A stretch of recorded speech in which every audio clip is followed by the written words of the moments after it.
عشق یعنی تپش این دل بارانی من، لطف پیدای تو و گریه پنهانی من. به خدا خواست که از دست تو درمان برسد، خواست تا عطر علی به خراسان برسد. یا رضا گفتم و وا شد به نگاهت گره ها، چه خبرها که رسید از دل این پنجره ها. یا رضا گفته و بینا شده چشمان کسی، یا رضا گفته اسیری که به دادش برسی. یا رضا گفتم و وا شد به نگاهت گره ها، چه خبرها که رسید از دل این پنجره ها.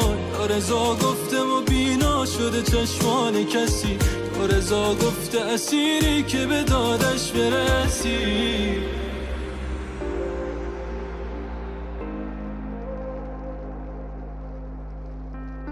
عشق یعنی که به شوق تو به صحرا بزنم، به هوای دل پاک تو به دریا بزنم. عشق یعنی بشوم آهوی آواره تو، بدهم دل به صدای خوش نقاره تو.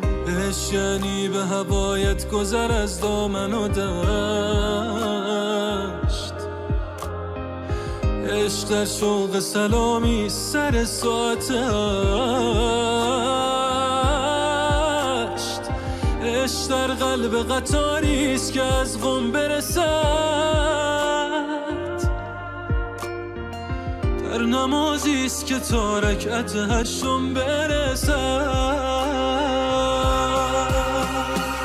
یا رضا گفتم و وا شد به نگاهت گره ها، چه خبرها که رسید از دل این پنجره ها.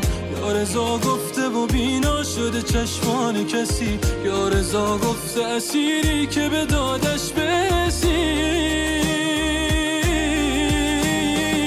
یا رضا گفتم و وا شد به نگاهت گره ها، چه خبرها که رسید از دل این پنجره ها. یا رضا گفتم و بینا شده چشمان کسی، یا رضا گفته اسیری که به دادش برسی.